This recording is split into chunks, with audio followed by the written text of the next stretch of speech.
occasion. Um, and we'll be having the leader of the National Oil and Gas Company of the country, the GMD of the NNPC. Um, Today is fully packed, and we're expecting a ton of participants. For that reason, the first thing I need to let everybody know is that the key rule is please minimize your video. And this goes to everybody. Please switch off your video. Please um, switch off your camera, switch off your video, and enjoy the show. For questions, we'll be taking questions across all platforms. We're currently streaming on LinkedIn, Facebook, and on YouTube. LinkedIn, Facebook, and YouTube.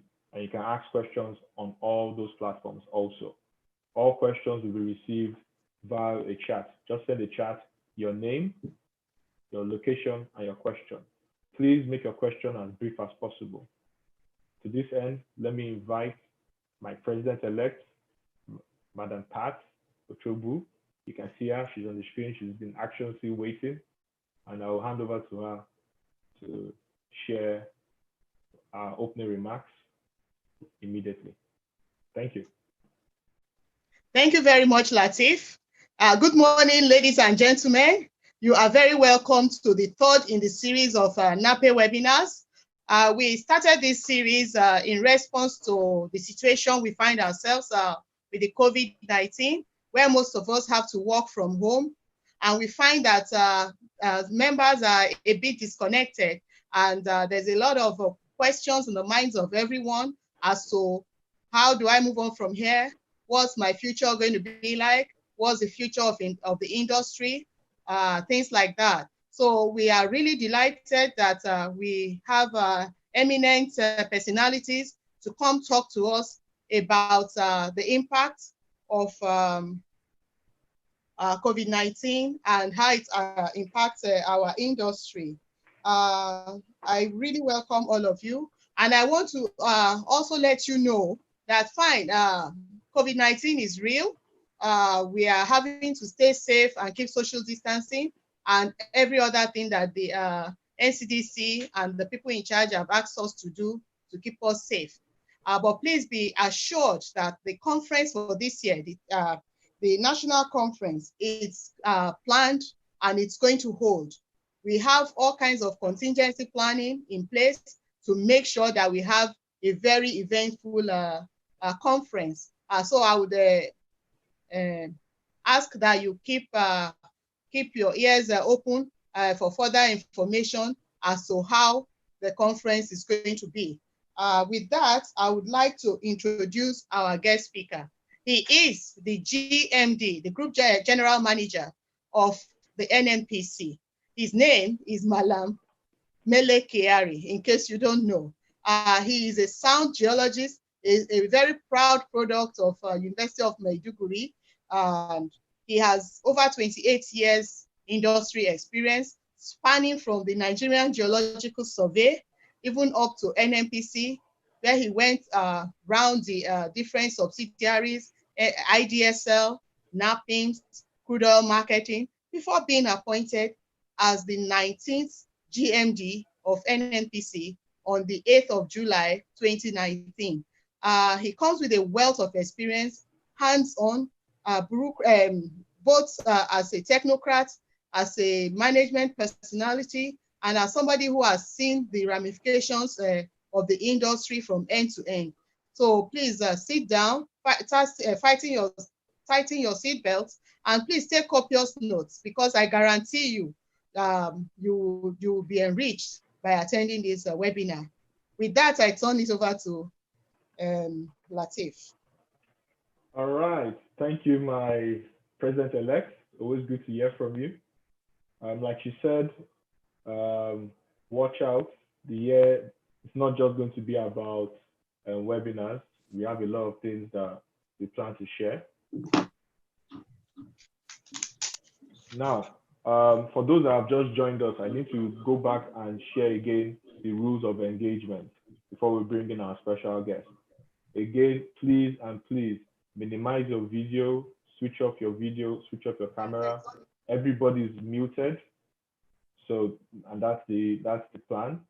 Nobody's going to be allowed to talk. For questions, kindly send in your questions as a text, putting your name, your affiliation, your location, and your question. That's the format that we're going to be using for the day. Again, let me repeat, send in your name, no videos, no cameras, just listen in. And if you have questions, send in your questions. I hope that's clear. At this point, let's bring in our special guest.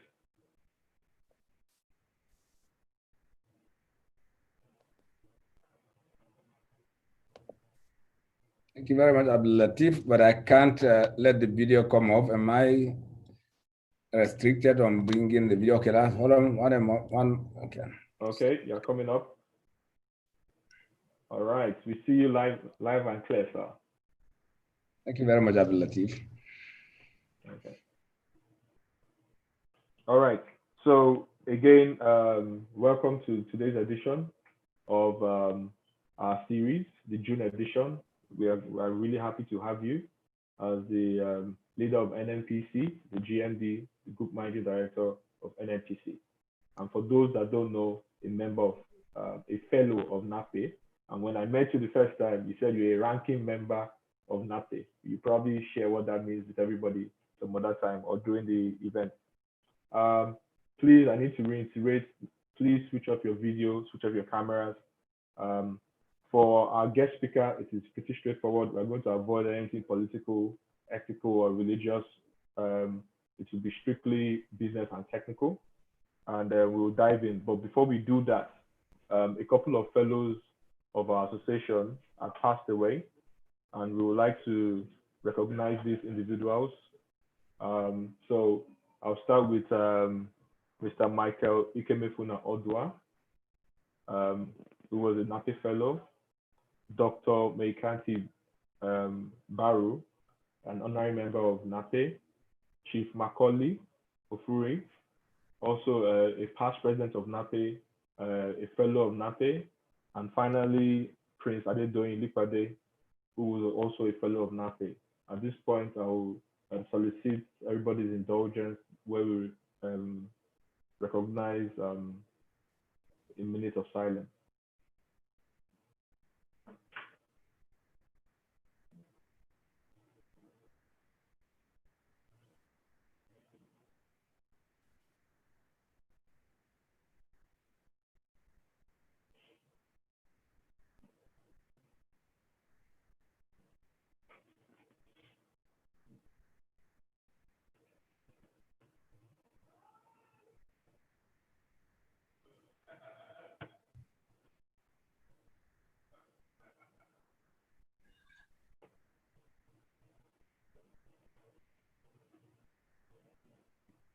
Okay.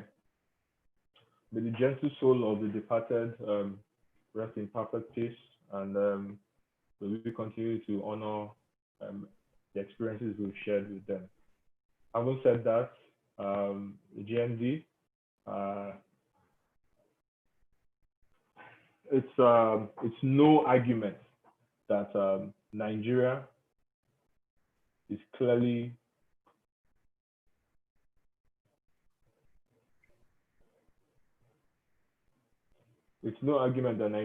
number one in Africa, the number one exporter of oil and gas, and number one producer of oil and gas. The effects, the tsunami of effects of the pandemic clearly has affected every industry across the world. It's a global effect. It's not just focused on Nigeria. It's not just focused on the oil and gas industry. However, the oil and gas has been hardest hit. The combination of low oil prices and the pandemic could not have come at a worse time.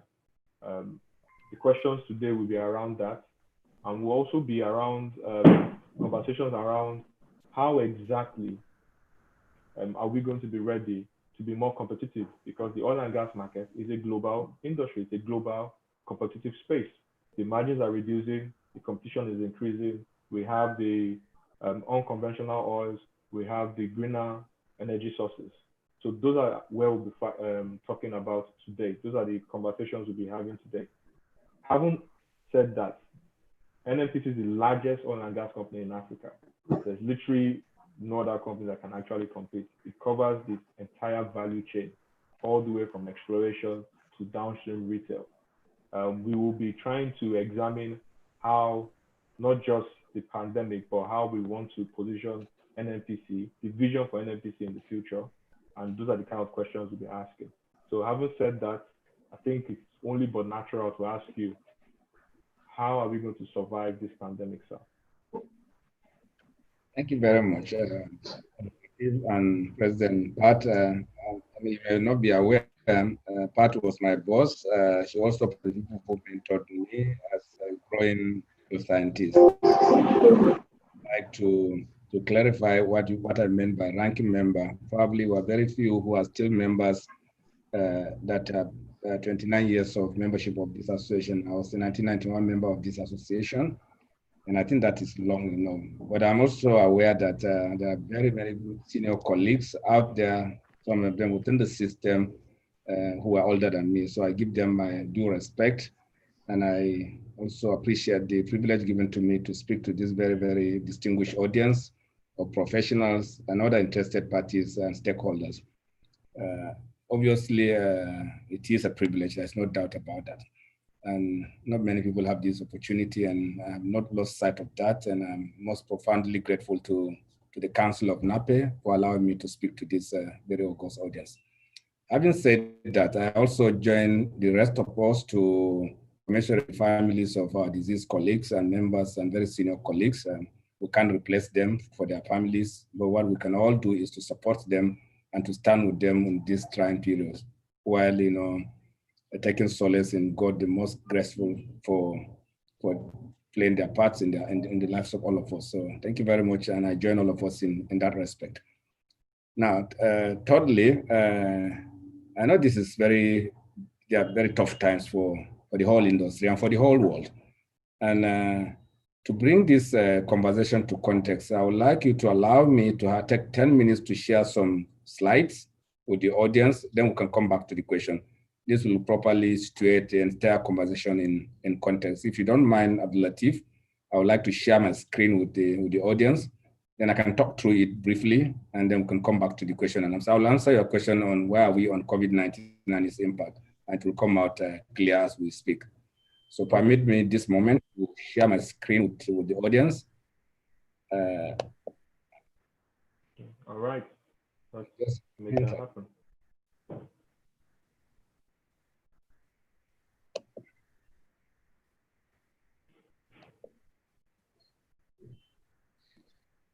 All right, we can see your screen. Yes, can see my screen. So, yeah, so let me come back to COVID-19. The oil and gas industry, as you have clearly pointed out, is a very, very critical component of the world's economy. And as the pandemic came and with its impact, we all know what it meant to the world, what the oil and gas industry means to the world. The first obvious casualty of COVID-19 is not just about people staying at home and lockdowns, but we saw what is very clear, that is a crash in the price of our commodity. Because at the end of every exploration work, production work, and whatever we do, at the end of the tunnel, we have to go to the market. Once you go to the market and you cannot recover your cost, then you have a challenge and it becomes very obvious. And because of the connectivity of the oil and gas industry to the rest of the economy of the world, banking sector, production, manufacturing, transport, everything you can think of, which is typically referred to as the GDP of the world in many contexts. There are many languages, many grammar that is used to describe what the world economy means. But what everybody understands is the GDP. What you can see on the screen here is it's almost a total collapse of GDP forecast as a result of this COVID-19. You can see by country as much as negative 16% GDP growth forecast for some countries, and for the world about negative 3% for the first quarter of 2020, and for the whole of the year. And when you look at it much narrowly, between January to April of this year, you will see the gradual collapse in GDP forecast by every institution that you can think of. And what that means is the economic activities were practically grounding to a halt, and the net effect is on our business, because countries have gone into lockdown. People don't go to work. Even in our country here, many people didn't go to work, even though it is localized in our country, but in Europe, in the United States of America, and in some Eastern countries, you will see total lockdown of countries. For instance, in India, you have a lockdown where over 1 billion people didn't come out to work for about 2 months. The result on our commodity is loss of about 8 million barrels of demand within that period. That is quite significant, and that contraction is forecast to stretch off the end of the year if nothing fundamental is done. But if people don't come back to work, if production costs are not done, you will see this situation playing out to the end of the world. And once you have that glut situation, where you have overproduction, oversupply, any name you call it, it affects your prices, because once demand goes down, prices go down. And we have never seen anything like this. Prices collapsing to as low as $13 at a point in time. In a day, there's a point in time where price of crude oil, for the first time, the Brent came down to $13 to the barrel. And beyond that, many countries responded differently. Most oil-producing countries decided to actually discount their crude so that they can sell the backlog of production that they have. And what that meant is that at a point, we are selling our crude oil at below $10 to the barrel. And in some jurisdictions, particularly where heavy oil is produced in Canada, we have a situation where people are given a check to come and pick crude oil for about a week's period or so. That has happened. What it means is that you are producing oil, you are actually, in Nigerian parlance, you are dashing people oil. And that isn't sustainable. And of course, the industry was obviously heading for a crash. And where do you see, even though there's expectation from all of us that pandemic lockdown and economic slowdown will not be forever, but our business is so complex and so reactive that what you see is investments will go down. What the chart you see here is showing you how the collapse that we have seen in investment in the upstream in particular. And we have seen clear drop of up to 26% of investment opportunities in the upstream. And that's quite significant for our industry. The other part of it is for us as geoscientists, once the first casualty is exploration, that once prices go down, nobody will go into exploration. Even for development drilling, if you look at the screen here in the United States where data is clear and recorded, you will see the crash in rig counts in the United States. Over 446 rigs were dropped within the first 3 months of the year. And of course, we all know that the rigs, you don't just drop it and come back. So it will take you time to come back. So once there's a drop in rig count, it means that production will continue to decline. It is difficult to come back, but there's nobody to fund it. And the other collateral damages. This same situation has played out in very many jurisdictions. We are a bit resilient here. Despite this situation in this country, our rig count, even though it was not high in the first instance, but it did not just go down as dramatically as it is in the United States Gulf. So what did all this mean to the Nigerian economy? It created a situation of revenue instability for us. As you are all aware, there's a massive decline in revenue when your estimate is at $57 to the barrel, and then you ended up at the crude oil prices, below $13. Then you are in trouble. Then, of course, as that was going on, we needed to respond as a country, because the only way you can sell your volume so that you don't shut down is to reduce your prices. We decided to do a discount. In the market, it's called a discount, so that we can take out some value from the reference crude oil price. We took out as much as $4 to the barrel. That still didn't help. We still had cargo overhang. And the implication of that is it created some production uncertainties. We are not sure that production can go on. Our partners cannot continue to invest. We can see the visibility of a cash flow that will support the activities of the industry. And at the end of it all, it created huge production uncertainties. People cannot plan with us. And what every investor will do is to defer his investment under such situation. You don't have a cash flow. The banks will not lend you money because they cannot see visibility to your cash flow. And therefore, there are deferments of investment. We did it all across the industry. Every operating company has done it. And of course, we had some level of luck. We're able to take FID on some projects. But that's not what we wanted. That's not a level that we wanted. But that's the reality that we face. That means every company did some form of project deferment. And it also introduced project delivery risk. A number of projects can no longer be supported by the current cash flow situation. What it means is that there are significant risks on many projects. They may not be delivered within the time that we expect it to come by. So what does it really mean to the Nigerian state? Is this very important for us to understand? This country is dependent largely on crude oil revenue for budget support.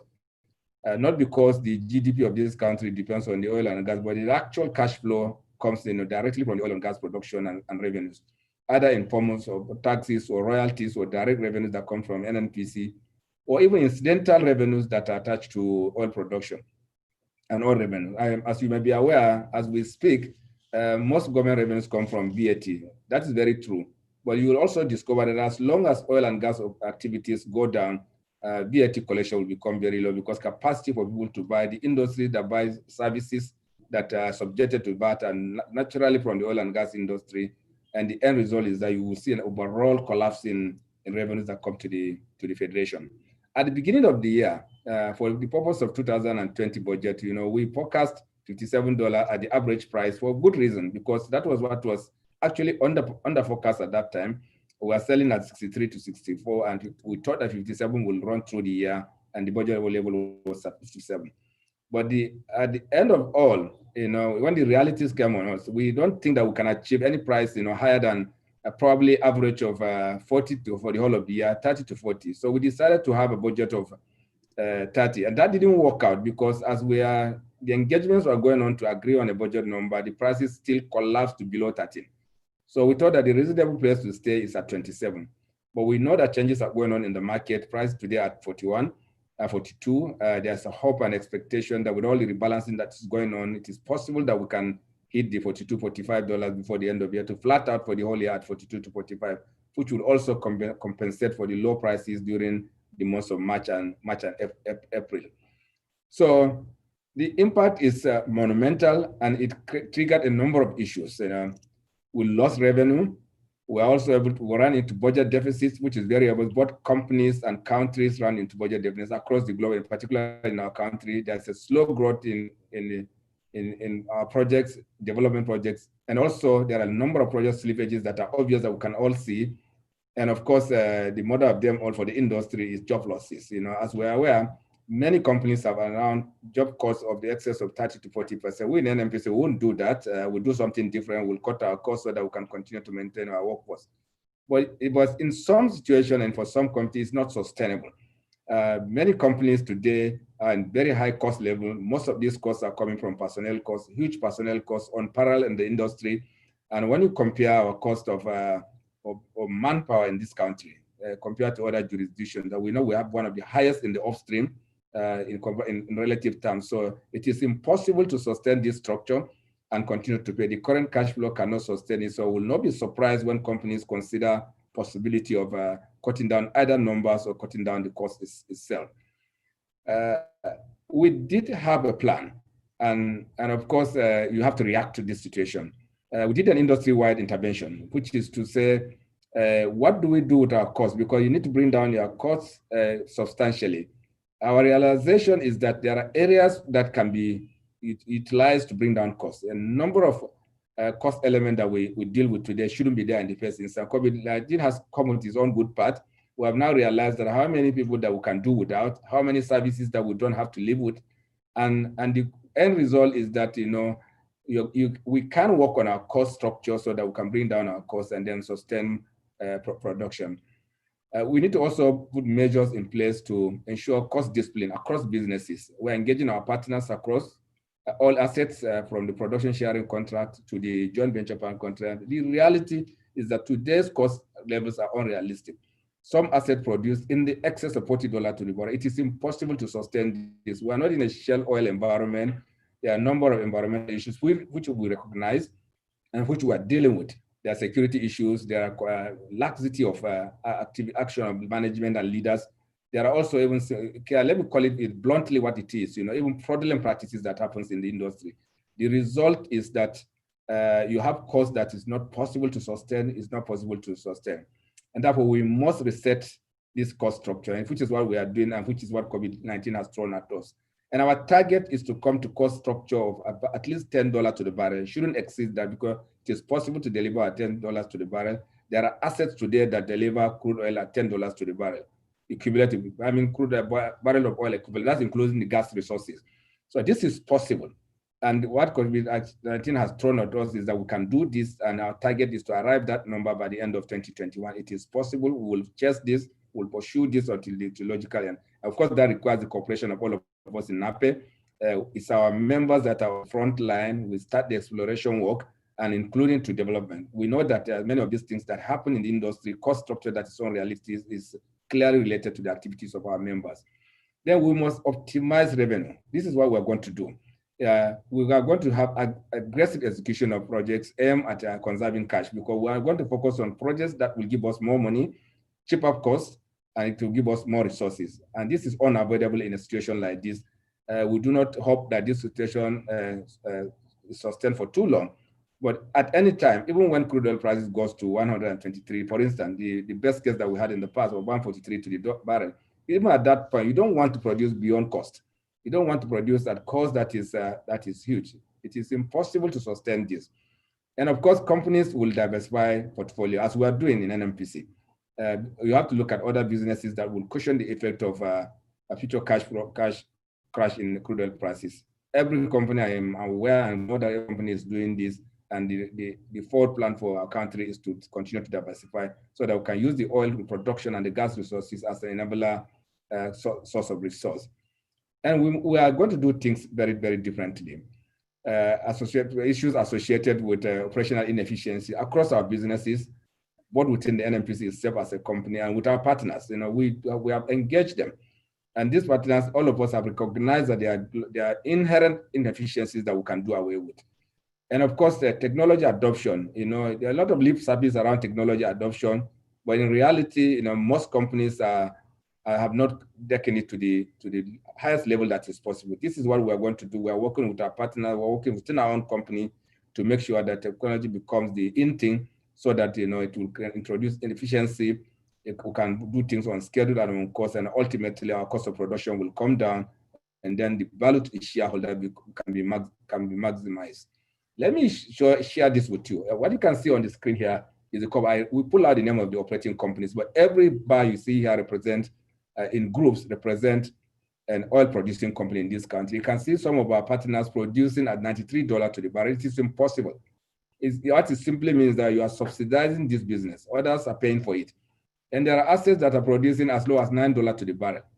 So you cannot explain this gap between one company producing oil at $93 to the barrel and another at $9. It means the one that's doing at $9 is the one that is subsidizing.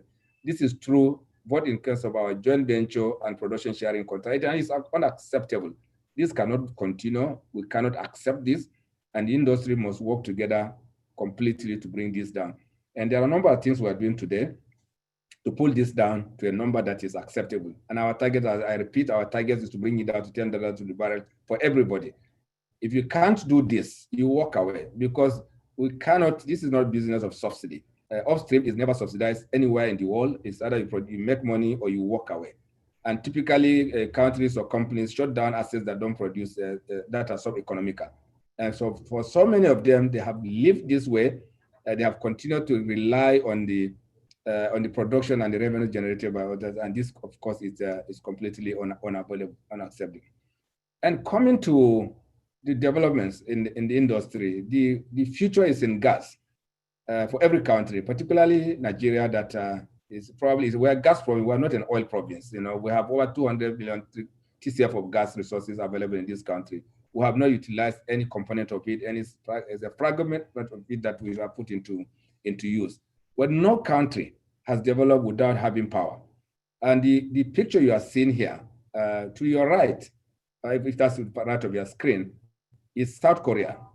And then to your left, the bolder place that you are seeing, the bigger place you see is China. In between, that dark place you are seeing is North Korea. And it's an indication that it is it's a midnight picture from space.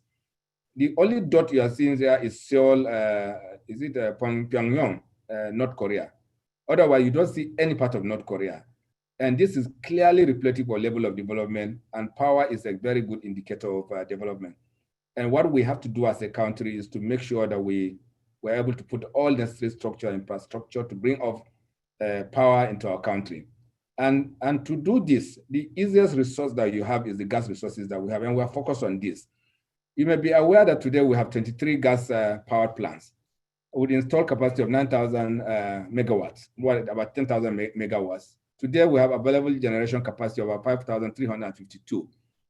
But today the contracted gas volume that you have is just 1.4 billion scope. That's very, very low. And of course, in a country of 200 million people, when you are producing power today, the XLB produced power is about 12,000 megawatts. It is impossible to sustain. This is why we are underdeveloped, because you don't have power, you don't have development. What this country needs today is at least 30,000 megawatts of power.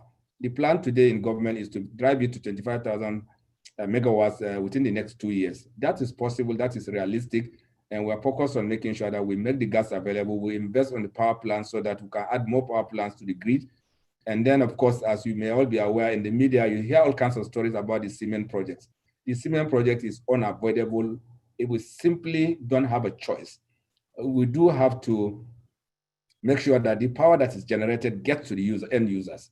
If you don't do this, you are wasting your time. It simply is useless producing power that you cannot deliver to the grid. Today, anytime you have power production in the excess of 5,000 megawatts delivered into the grid collapses.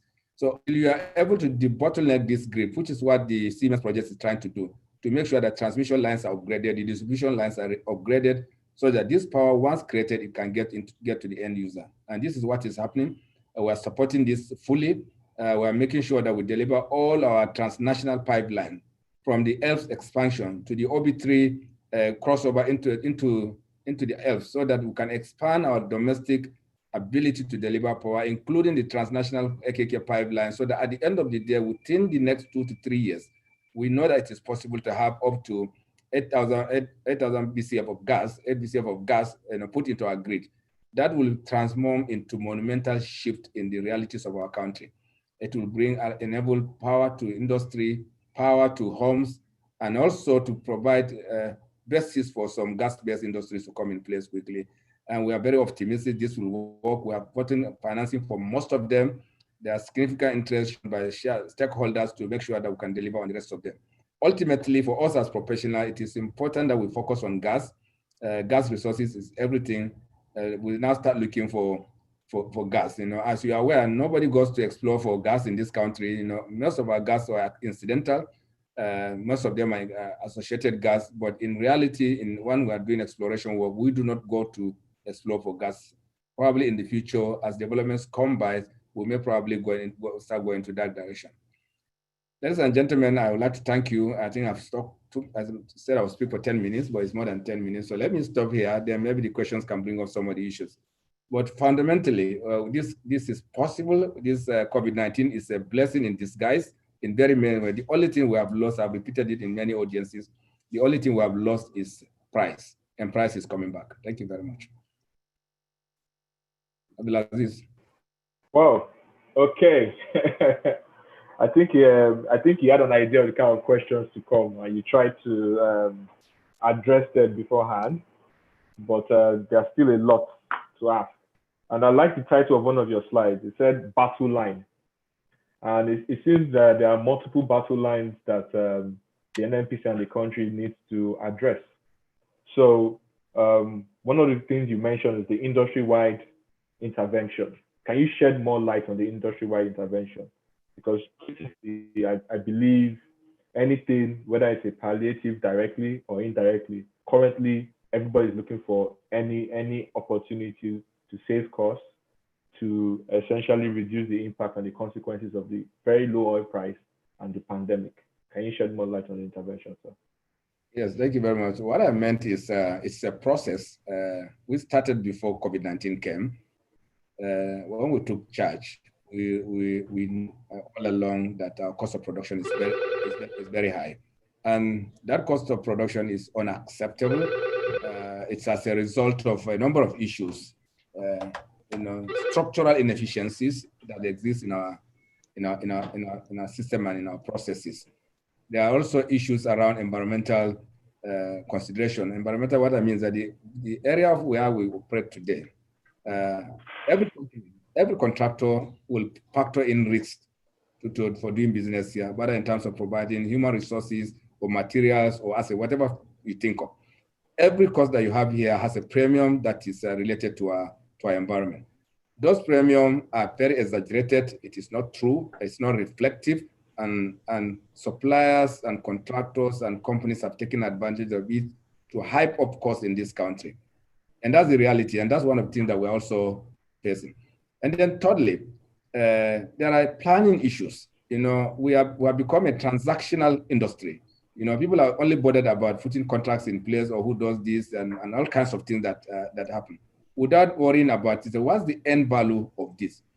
And to that effect, and more specifically, when you are dealing with our local oil companies, and I'll be very bluntly frank with this. In our relationship with our partners, particularly the local oil companies, they have the list of governance structure. Processes are clearly not significant. And it has also kind of a way of wiping on even the international oil companies. The end result today is what you are seeing today, which is producing oil beyond its cost, which is, we know it is possible to bring down. So what we did was to start facing this challenge. So what can we do about it? Let's plan together. Let's look at the projects together. Let's see what exactly do we even stand to achieve by getting these projects in the first place. And that conversation was going on, then COVID-19 came. And there was significant progress where industry engaging our partners, both the local oil companies and international oil companies, to make sure that we bring this, including our own 100% owned company, the Nigerian Petroleum Development Company. I'm sure you're aware of this. As that conversation when COVID-19 came, and it threw the challenges at all of us. That oil can now sell for less than $10 to the barrel. So you cannot continue to produce if you don't do something about the cost. And it became a very, very clear opportunity for us to hype up our engagement with our partners. So we have an industry-wide, we don't sit with all the industry on the table to discuss this. We have individual agreement with each company, but we have the same framework. Everyone knows that cost must come down. We must have a conversation. We must agree that this cost must come down and what we exactly try to do. The result today is that there are structural shift from what we used to do to where we're going today. We have clear visibility around having a $10 oil by the end of 2021. It's either you produce it at that low cost or you shut down. If you are not it's either you're in business or you are not. So we're no longer in that emotion of one business subsidizing the other. That's what I mean by the industry-wide approach. If you are talking about palliatives for business, in some countries, I'm sure you're aware of this, in some countries, government have come in to intervene in supporting producing companies. It has happened. Even in the United States, even the mighty, I don't want to call their name, even the mighty have gone palliatives. But here, the whole country and the whole nation and the whole share, 200 million share, actually looking up to the oil and gas industry. So there's no possibility that you are going to get any palliative from government supporting Nigerian companies. Yes, there are things that can be done. Tax issues can be resolved. Department of Interest Rate and so on and so on. The state can do many things, but not to give some cash handout to any business. That's not possible. So in terms of palliative, I'm aware and I'm part of a team that is working on this to see how can we support all companies, particularly oil and gas companies, in way of managing their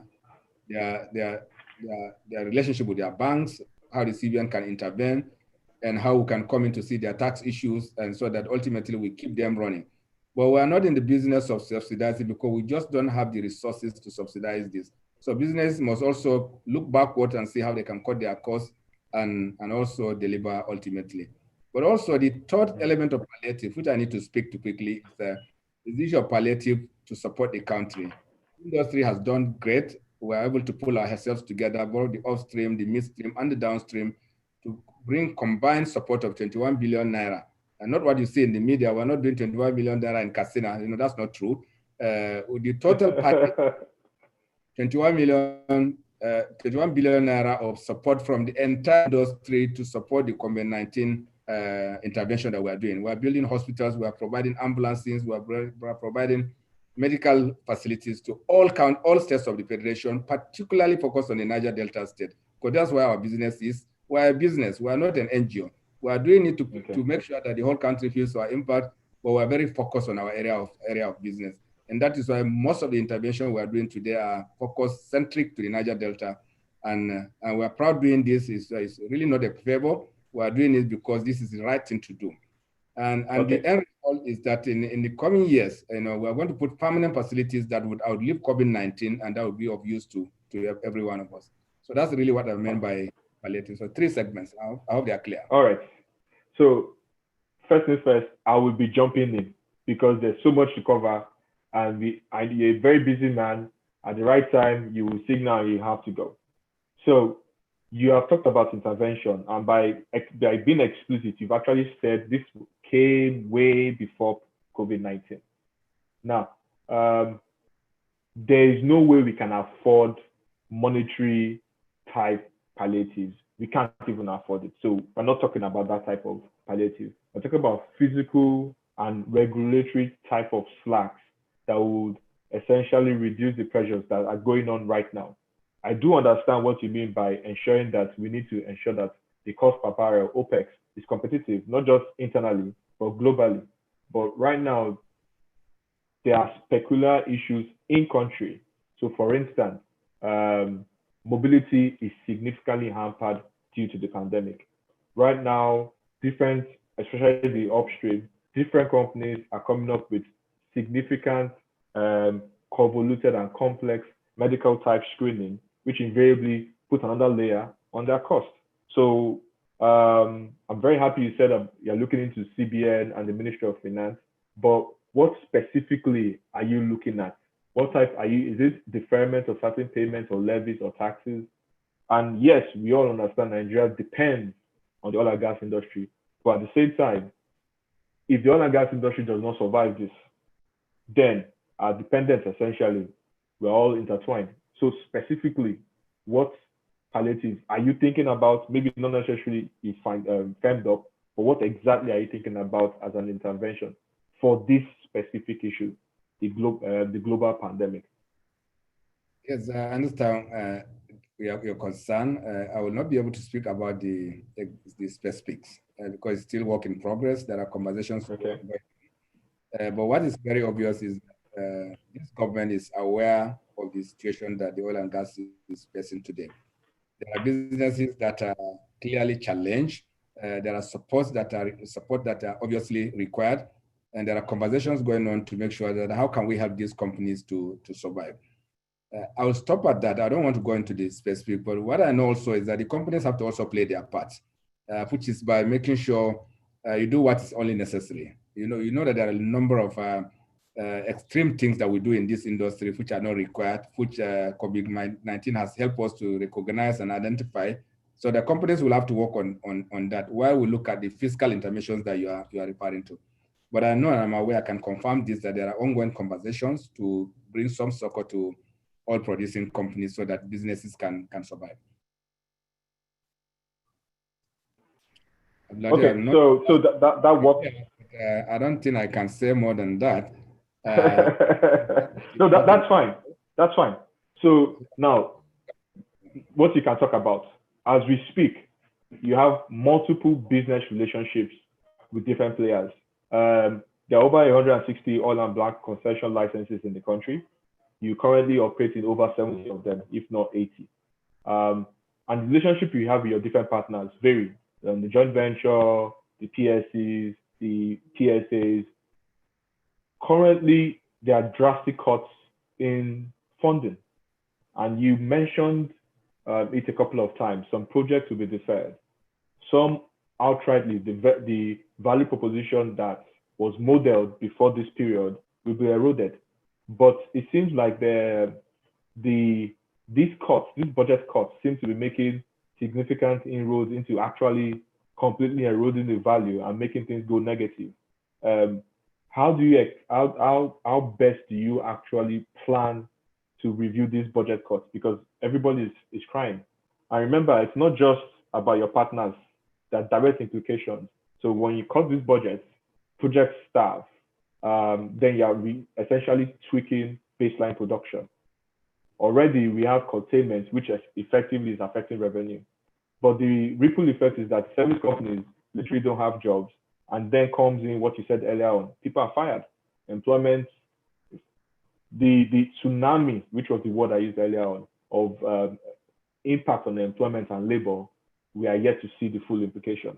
So as regards these budget cuts, how are you ensuring that these budget cuts are done in such a way that it preserves as best as possible, as optimal as possible, the value proposition of the budget, of the projects that they were intended? Thank you very much. I think it is not a blind cut.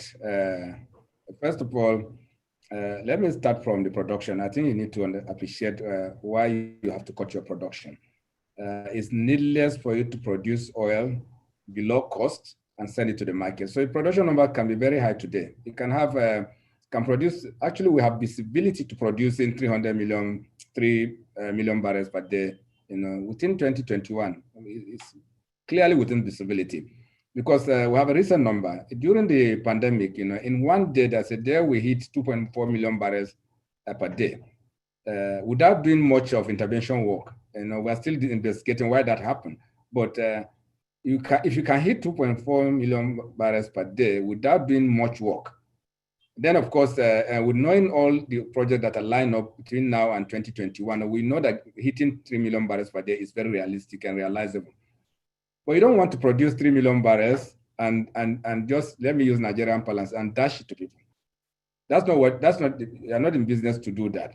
So as you are creating your production system, you are also conscious of the fact that you need to sell to recover your cost and make a margin out of it. And that is why we had no difficulty aligning with OPEC Plus to bring down our production to the level that we are doing today. Because it is not a permanent arrangement.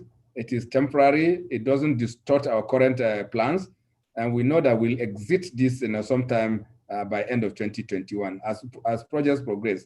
But as we have certainty around the production sources, all you need to do is to kick in at that point in time.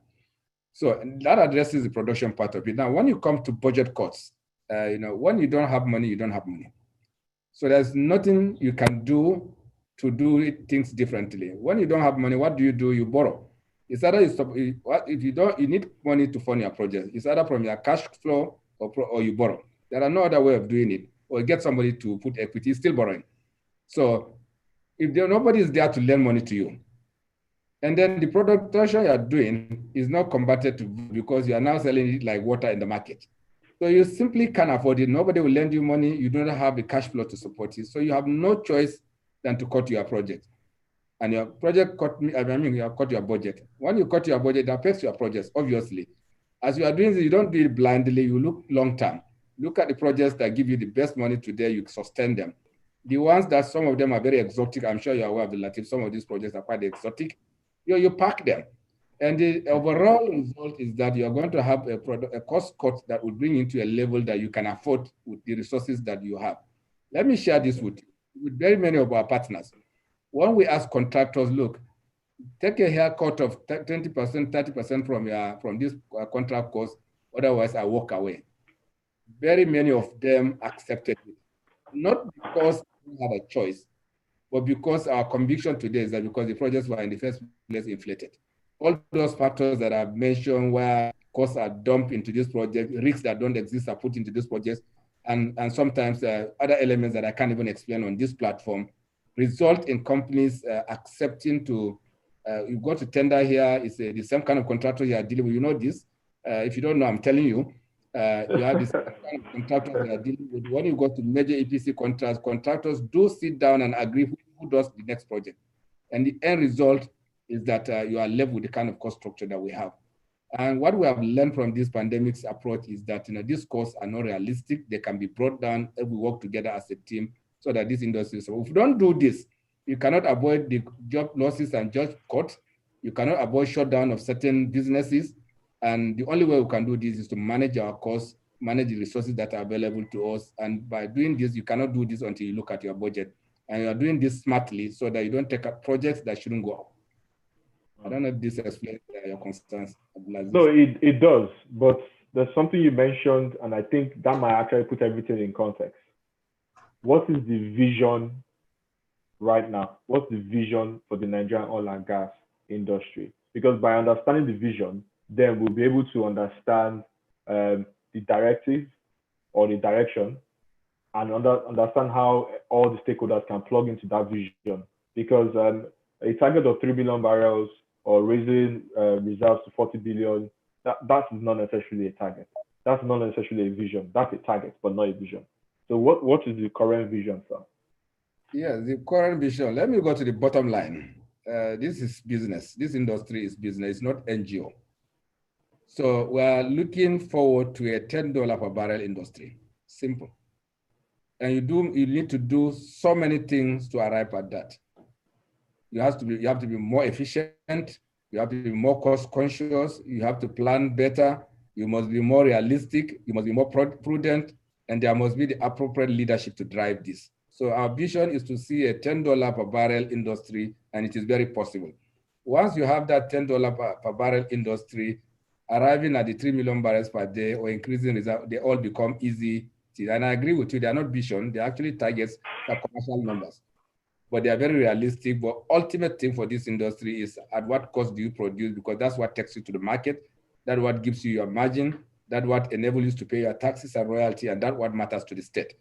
And once we don't achieve this, we are not an efficient industry, and all of us must work together to make sure that we achieve this. So it's our vision is to see a $10 per barrel industry by 2021. Short term. Wow, that's a very, very, very aggressive vision. I'm sure all stakeholders, if there's anything they will live with, it's that. Now, but again, as we speak, everything we are producing effectively was discovered, and we are both explorationists, so I'm sure you can identify with this. Everything we are talking about right now was a function of exploration, the actual hard work exploration. Now, we have actually not shot any high-end exploration seismic data that's of significance in about 3 decades. We've not had a bid round in about 13 years. What are your plans to spend on exploration? Because exploration does not translate to immediate barrels. The life cycle of a big giant is about 15 years. Our current reserves, factoring in our current production, will last about 50 years. So what is the plan to essentially rejuvenate exploration? Because currently it is dead. Yes, I understand. First of all, I understand the framework. You know, when you don't monetize your available resources, you cannot invest. And that's the challenge that we have today now. We're not able to monetize the available resources efficiently. That means we are spending more money than we should to develop the existing assets. And the end result is because when you have less money to put on projects and you decide to put them on the wrong projects, so you will not have money to put on the exploration activities. And that's what killed exploration in the last 10 to 15 years. The companies are focused on monetizing at very high cost, and ultimately they do not have the cash to put into exploration activities. Despite all the interventions of government, as we speak today, only NNPC has a seismic crew running in this country. I'm sure you are aware of this. Nobody else is running a seismic acquisition activity today. We are the only company who are drilling. There are many companies drilling, but we have a rig running today. NNPC is running a rig, of course, and I would like to share with you very productive drilling activity that is going on. So we are the only company probably doing exploration work in this country of wide scale, but that's not enough. Everybody must come back, and the way to come back is to expand monetization so that the cash is available for people to put back on exploration. And also by virtue of deliberate government action, which is also ongoing, which comes to the issue of licensing, either for the marginal fields or the substantive block. We are going ahead with the bid round. I'm sure you're aware, it's in the media. Yeah. Marginal field licensing will be out. As you're aware, most of these marginal fields have already established resources. So most times you have the right data, you may not need to have new exploration activities to monetize those resources. But that's what they're imagining. We already know there's work that you need to do. So that will probably provide the cash, quick cash for people to go back to the major exploration work. And we're waiting for opportunity to close on the petroleum industry legislation. I don't want petroleum industry bill because there are a number of things that are happening. We are working on it. I'm very aware of what is going on that. You don't want to go into substantive bid round without having a clear legal framework. Marginal field is very understandable, it's small scale, is already existing joint venture framework, is already very, very competitive at times. So we know that that can run. But for going forward to having the large scale exploration activity or licensing, you do need clearer fiscal framework and a more softer fiscal environment, more competitive so that others can put their money into it. Once you have new blocks, obviously exploration work will come back very quickly. And we have a line of sight on that. We think that we'll be done with the PIB this year. And by next year, we are close on the licensing round. You will see exploration work will pick up in 2021. Okay, so I want to jump on two things. Immediately you said marginal fields, everywhere lit up. I have like a ton of questions around marginal fields, and we will talk about that. So first, I need to apologize and implore you whether we can extend with an additional 15 to 25 minutes, because we have a ton of questions. Would you be able to accommodate that? We have to shut down at 1:15. I have a pre-commitment for 1:30, so I have to leave at 1:15. That works with us, sir. Thank you so much. Now, first thing first, you talked about seismic. Literally, without seismic, effectively, there's no exploration. The cost of seismic, especially onshore. Sorry, 12:15. I only have 20 minutes. That's what I mean. Okay. Let me skip through that. Let's talk about the marginal field right away. A couple of people say that the entire marginal field exercise seems to be all about deriving and generating revenue on a quick short term. Whether one is successful or not, there's effectively a fixed amount of money, and it seems like unlike the last one that had like a 50% or 40% success rate, this one is not really focused at ensuring that the participant technical capacity is sound. It's more of focus on being able to, what's the word our last guest used? Seeing rent focus. So pay for this, pay for that, pay for this, pay for that. Do you have any conversations or opinion around that statement? I don't know if Director DPR is logged into this conversation. He'll be in the best position to speak about this. This is his call. But I will not dodge responsibility. I hope he is. He just find out if he's listed, he can speak to it. If he's not, I'm aware that this is not rent seeking. Government is not in the business of rent seeking. The objective of this process is to create more opportunities for Nigerian companies. These fields have been dormant for 30, 40 years, and nobody's doing any work. It's not in the scale that major international oil companies or major companies will take interest in. And that's the key persuasion for government, that we can bring this out. It can create opportunity for smaller companies and smaller interests to take stake, develop this asset and create job employment, and also create development for our country. That is the focus of this exercise, is to pull this out and make it available.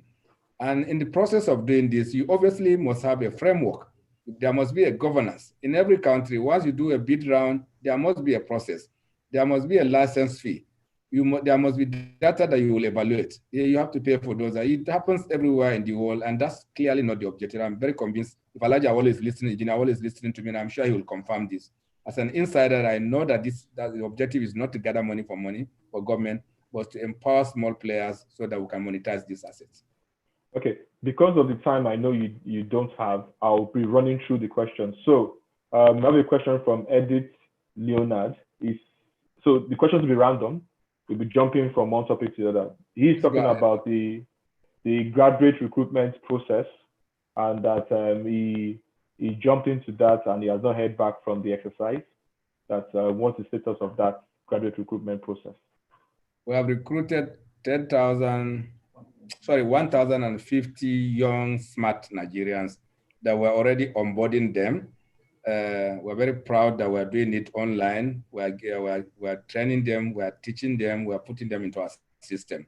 So it is not true that we have not closed out the graduate trainee recruitment. And let me use this opportunity to say that every state of this federation has at least 25 candidates recruited by NNPC, without exception. We also took deliberate steps to make sure that there are additional candidates for all the oil producing countries. We're a very inclusive company, but we're also conscious of our business environment. That is why we also took a definite and deliberate step to make sure that there are additional candidates coming from the oil producing state. What he may be referring to is the recruitment of the experience hire. We did 2 sets of recruitment. One is for the graduate, and then the other part of it is for the experience hire. We have not concluded that exercise. The EH component was done to fill certain skill gaps that we do not have. On the basis of that, we conducted an interview. We have not brought out the outcome. Once you are looking for people to close existing skill gap, it also means that you don't have those skill gaps. We are defining our needs. Make sure that those who recruit are actually people that we need. It is not mandatory that everybody possesses the skills that we want. Many people assume that they have the skill that we need. We determine the skills that we need. We have conducted an interview. In many cases, we haven't seen those skills in some of the areas that we are looking for. Graduates, it's very understandable. We know they are graduate trainees. We are bringing them. We are going to shape them, train them to work for us.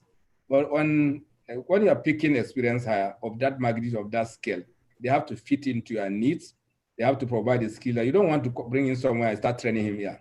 We don't have the time for that. We don't have the patience for that. But we'll go back to the candidates as soon as possible. All right, so jumping to the next question. You talked about your focus being a $10 per barrel. That's your focus. And 2021. The question is this, and this question comes from Dipo Agbola, NSC Abuja. He said, how do you want to achieve that with the proposed increase in NDDC rate? I didn't hear you. Increase in NDDC rate or what? Yes, the proposed increase in NDDC rate. This is from NDDC rate now. I don't really. Maybe can you clarify, Mr. Agbola? What do you really mean? Can you speak to him? Because when you say NDDC rate, what do you mean? Is it the payments due to NDDC or what? I will allow him to do that himself. Let me jump to the next. A guess on what he's trying to say. There will be a industry bill that will come into play. We are working on it. Once that is done, it will look at all possibilities.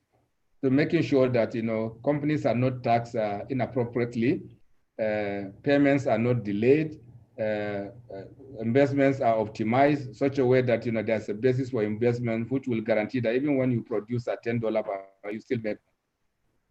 It's a futuristic thing, obviously, but I can assure you that everything will be on the table when we're doing petroleum industry bill. Every cost that the industry will see.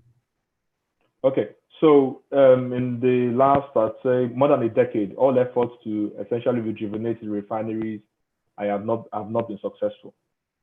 Gencos, Discos effectively have been complaining about not being profitable. So the question from Sudu Jeboda in Lagos is the NNPC looking at getting into the power plants or power generation industry, or what's their interface? That's one. Second question is, are we planning to actually sell the refineries? Because clearly we've not gotten it done right. What's the plan for the refineries? Yes, I agree. Let me start with the refineries. Obviously, we didn't get it right, and I'll admit that. And I've said this in very many fora. All efforts to fix the refinery in the last 20 to 30 years, as you may be aware, were bungled, literally, because we didn't take the right steps. There are too many processes that were not optimized, were not properly done. And the end result is that you almost have a refinery that is at the brink of possibly balkanization. But we wouldn't do that. And this is great national asset of strategic significance to our country. As you may be aware, about 70% of entire gasoline consumption in West Africa is in Nigeria. So that means the gasoline market in West Africa is Nigeria. And this is a business that can thrive. This is a business can do well, but you cannot have gasoline when you don't have a refinery. And the opportunities that you have are very limited. First of all, this country owns 4 refineries, combined capacity of 445. Today, all of them are on shutdown, and we did it deliberately and strategically. There's no point doing some kind of batch processing in a refinery. You cannot run a refinery after 3 months, you shut it down, you bring it up, and so on. So we decided that there's no point doing this, because what it means is that it will be suboptimal. You may not even be able to recover the cost of the crude. But what do you need to do? And I can share this with you also, with the entire audience.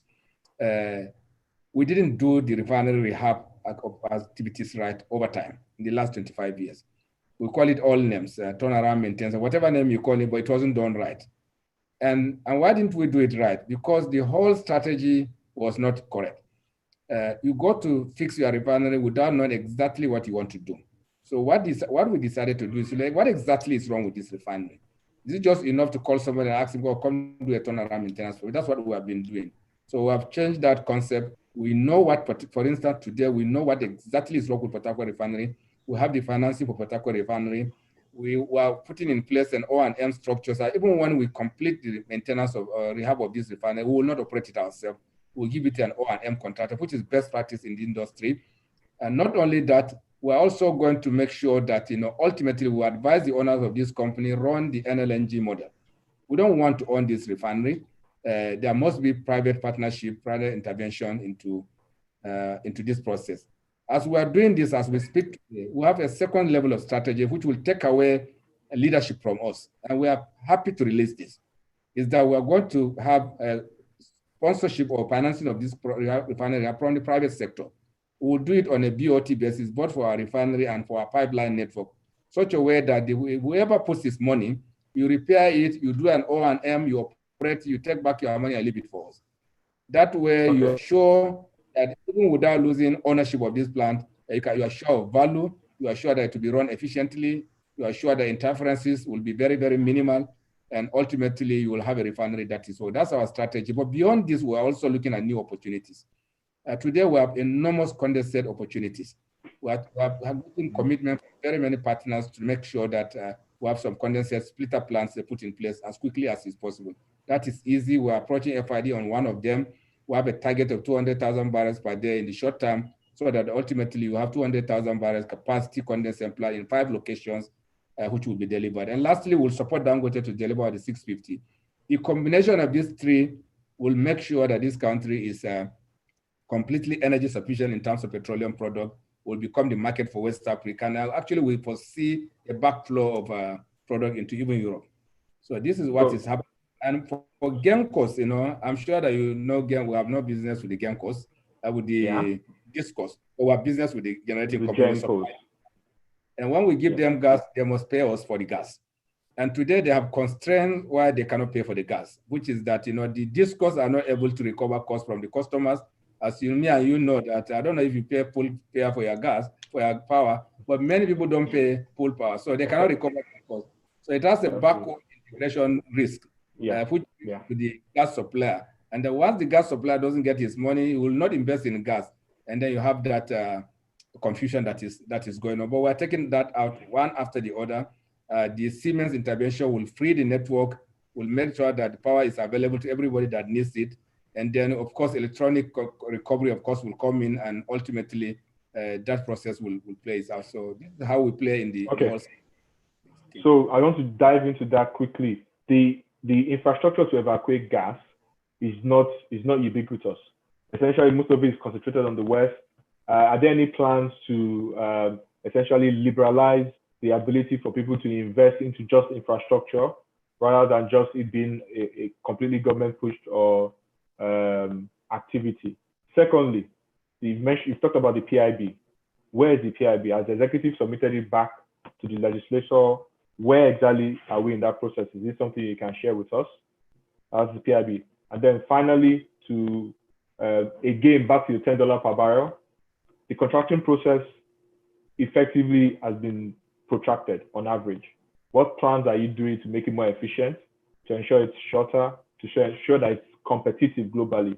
That when you take this contracting experience and you compare it or benchmark it, like some of the graphs you've shared, the same way you're trying to drive down the price of a barrel, you're also trying to drive down the time it takes to award contracts. Yes, a bit futuristic, but I can share with you that we are looking towards an open access network platform for both gas and liquids. What it means is that anyone can invest. You can invest in segment, you can invest on an entire network. As you are aware, DPR has come up with the gas network code. And what it simply means, you can put their money, you can recover your costs. Anyone can put his product into line and take it at the next point. So there is space for private sector participation. And in terms of the cost of oil that you are referring to, the $10 per barrel tag is very realistic. And the way to do it is this: create more efficiency, make sure that you don't buy what you don't need, make sure that you don't go and create your wife and core family who will be supplying product to your company, and ultimately you build up costs, and that's going to go away. Everything will be done on the basis of a transparent and accountable process, so that companies will have an envelope within which to play. If you know that you cannot deliver oil at that cost, you just pack up and go. I think that will solve the problem. Because today, there's leverage for you to produce at $93 to buy, nothing happens. And that doesn't happen anywhere in the oil. No investment works that way. At the beginning of every investment, you have an assumption that I'm going to produce this oil like this. This is the margin I'm expecting. I'll pay X royalty and taxes. But once we make those assumptions, we start the project, we know that ultimately we'll end up with something that is opposite of that, and then we live with it. And the other businesses that are able to keep to those cost limits are the ones that are financing the others and subsidizing literally. This will stop. Today, as a policy in the company, in the corporation, as the representative of the investors, the 200 million Nigeria, including you, Abdulatif, no business. You cannot take the cash flow from Chevron to, for instance, to pay for the businesses in Shell, or take from Shell and pay into ExxonMobil. Every one of them will stand on their own. If you cannot make cash flow enough to support your business, you are on your own. The banks will not trust you to give you money. That means in the first place, we shouldn't even have business with you in the first instance. So the combination of this will bring discipline to everybody. That if people know that nobody will subsidize you, if your cash flow cannot support it, if the banks can't trust you to give you money, you shouldn't be in this business in the first instance. This is where we're. Okay, so the PIB, where is the PIB? Yes, PIB has a process, as you are aware. I know it is also not my beat. It's for the Honorable Minister of State Petroleum Resources to speak about it. But I'm also excited. I know what is going on. There's an ongoing process that will materialize, and I'm sure you've heard the Senate President speak in very many fora. They are waiting for the PIB so that they can process it. There's significant work done. There are engagements that are going on, and I'm very convinced that our target initially was to deliver this by end of July. And COVID-19 has brought many issues. Now we're talking to ourselves on television. And as soon as the lockdown is open, more engagements will take place and make sure that the process is. We have lost time because of COVID-19. This is a reality. But I know that within this year, we'll be able to deliver on the petroleum industry legislation. Okay. So Mr. Derek Odonduri, Nigerian Maritime University, is asking, emission of greenhouse gases in Niger Delta is massive. There are even portions of Niger Delta where pollution is so severe that you have soot. Something called ultramicroscopic silicon volcanomyces. It's a disease that affects the lungs because of fine particles that people inhale from soot. What is the plan and outlook to ensure that there's a much better, greener footprint, more environmentally friendly operation of the oil and gas industry across the country, especially in the Niger Delta? Yes, I understand the concerns around environment. Of course, the whole industry is focused on making sure that we have a cleaner footprint. But the realities today on ground is two sets of things happening. One is the deliberate flaring of gas. Because we couldn't monetize it, it's cheaper for you to flare it than monetize it. And therefore, companies opt to flare it and pay the flare penalty. But they are also aware that there are enormous activity that is going on, being spearheaded by the Ministry of Petroleum Resources and the Department of Petroleum to monetize all available gas flare location. That will take out the deliberate gas that is being blown into the environment. Then you have the second component of it, spills that happen on our operational lines. for two reasons also. It's very good to understand that there are those that are as a result of integrity issues, natural age, and also failures associated with operation. They can happen, can have spills on that. Then you have the second type of it, which is done by vandals. These vandals are of two types also, I'm sure you know. One set of them are thieves who are looking for the oil, and another set of them who are looking to just vandalize the facility. The second component of it, the vandals who are doing it out of anger, out of frustration, this is contained because of the engagement, the robust engagement, particularly Mr. Vice President is doing with the industry and with stakeholders. And that has significantly gone down, almost eliminated. But you still have the other element of thieves who attack our pipeline. You have the aging issues, which we are addressing through more investment in integrity projects. And the combination of all this, and with conscious decision by all businesses to make sure that you restore the environment. Once there's spill, you bring it back to normalcy as quickly as is possible, is reducing dust element. But there are clearly challenges in the environment. There are things that must be done and must be accelerated, including the organic cleanup. Everyone can stick step to it. There are activities going on to ensure we include the organic cleanup. Investments have been made, cash have been made available, and processed on ground. And ultimately, with the entry of NNPC company into that area, I can assure you that that process will be accelerated to delivery. And unfortunately, I'm getting very. Can we squeeze in 5 minutes before you run away, sir? I can take your concluding remarks because I do have to leave. Okay. All right. So I'll combine the three questions. The first one is from Diri, geoscientist from Aberdeen. She's saying, what steps are being taken to manage the impact of all of this on supply chain and operations as it affects jobs? So that's the first one. The second one is a different one. We have significant discoveries in deep water, from Owowo to Bonga Southwest to Insiko to Ea. We have a ton of discoveries in deep water, and effectively we've been pushing the FIDs back and forth. If you lump all that together, that's over 3 billion of discoveries just idle. What are the plans to ensure that we commercialize those discoveries ASAP? Thank you very much. I think let's call it bluntly, what is the impact of COVID-19 on job losses? Once business gets bad, you lose money, you don't make money, you are not able to meet your commitment, you have two options. One is to reduce your spending. That spending can come in form of reducing earnings or salaries. Let's call it the raw name, benefits of workers. So for you to retain your workers at that level, you probably say, okay, gentlemen, let's cut down our salary by 50% so that all of us will remain in business. That's one. Second option is, look, I can do away with 50% of you, and then I can continue to pay the rest of the 50%. That way, it means the same thing to the business. But that's what the consideration many companies are doing. It also introduces another layer of efficiency. Sometimes people use this opportunity to introduce efficiency into their system, take out the jobs that they don't need, and so on.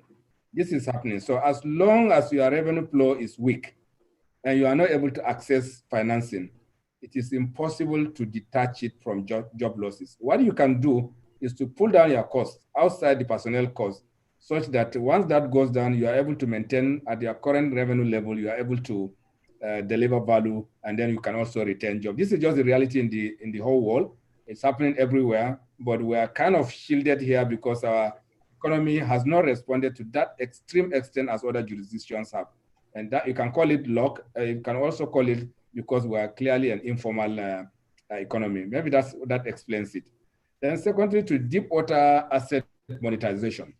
As you are aware, a number of disputes around the deep water fiscal regime and fiscal agreement between NNPC and our partners.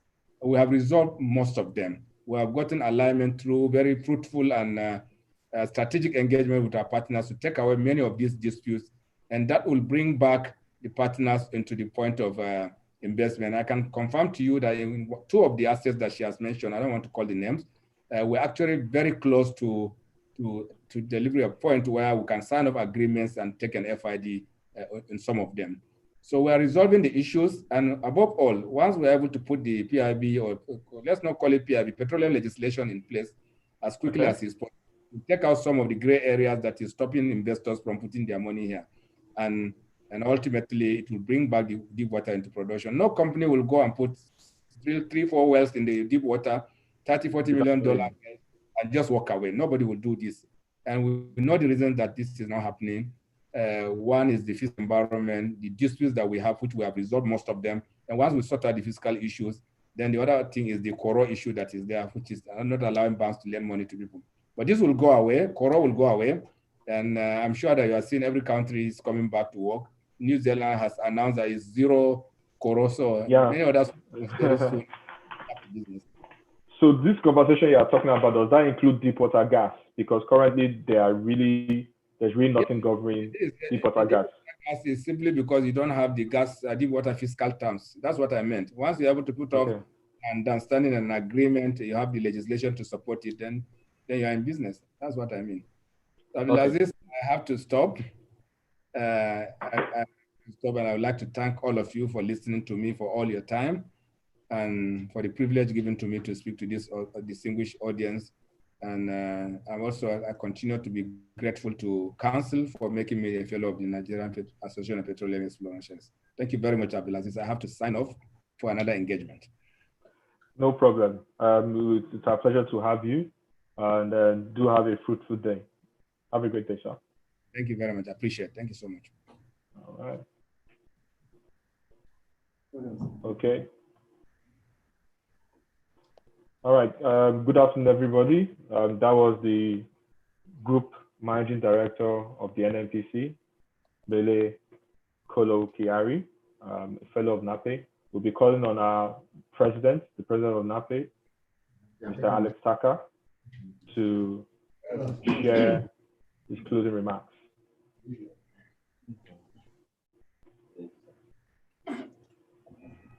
As usual, our God is best.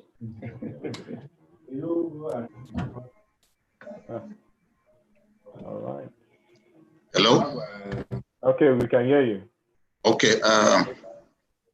Once again, I want to, on behalf of the Executive Committee and entire membership of NAPE, to sincerely thank the GMD of NNPC, my chief executive, for the whole cooperation and the oil and gas industry in the country, for making time to be a part of this wonderful program, third in the series. I feel so honored looking at the loaded schedule he has and the impact of his response to today's event. Every participant will agree with me that the speaker for today has caused an attraction of close to 1,000 participants. This is the highest we've had since we started, third in the series. We have close to 1,000 participants worldwide in today's event. We're very proud of the delivery and handling of questions. For those that have been in doubt as per what the way forward could be post-COVID, I want to strongly believe that from what the GMD have said, there's really a way forward. And I want to believe as many participants that have been a part of this program are convinced that there's a way forward. NNPC is the biggest outfit in the country. Lot of initiatives. We have a GMD that has experience that cut across from upstream, midstream to downstream, even outside the streams, from the response to questions that were even meant for DPR director. I'm even happy that DPR director took time to join us as well. So we are grateful to the GMD, my boss, the head of my own constituency, the support NAPE have received in the past, and continue to receive. That is what is taking us to greater heights. We are very proud of today's event. It has given a lot of people that have been in a depressed state with respect to COVID and the way forward, some hope. I want us to live here with that hope, to be assured that there's no better person to have given us that hope as far as this industry is concerned, other than the GMD of the NNPC. I want to sincerely express our appreciation to the organizers of this program. The PE, this event is under the leadership of the president-elect. We had our IPP based in Abuja, who monitor and coordinated this very effectively. We appreciate your effort. We appreciate the participants. We thought you this event wouldn't have been as successful as it went all the way from beginning to the end. We took extra time and we kept seeing more participants coming on. We appreciate each of you. We thought you won't have a webinar session of this magnitude. We want to encourage each and every one, the media team led by our public secretary, our able public secretary. You will be surprised he's coordinating this from offshore. We're very proud of you and the entire publicity team. We cannot thank each and every one enough. Once again, I want to sincerely appreciate the GMD. We continue to key into your vision to move NAPE forward. You have made us proud. A member, a distinguished fellow of this association, our great NAPE, leading the cooperation at this trying period. We are not in doubt that the president made the right choice. We're keen into the TAPE, transparency, accountability, and performance excellence, which is your vision. We're keen into that as NAPE. That's why we're able to make progress to this extent. We continue to sustain this great association. We continue to keep the hope of our members alive. We sustain the webinars and the technical sessions, and we want to assure our members and participants that NAPE conference will still hold. COVID-19 will go off before November. We are going to have more topical issues that will be handled by the GMD and other leaders of the industry. Like I've said, this is the third in the series. The very first was challenges and opportunities arising from the COVID-19. The second in the series was the new normal. And this is the third in the series, the impact and the way forward. You will agree with me that there's nothing that has been asked that the GMD couldn't answer. We appreciate you. We appreciate everybody working around you to make this happen. We appreciate our media team once again, the president-elect, and every participant. And finally, we appreciate the staff of NAPE Secretariat. You have done so much. We appreciate you immensely for making time and putting in so much effort day and night to make this event happen. Time will not permit me.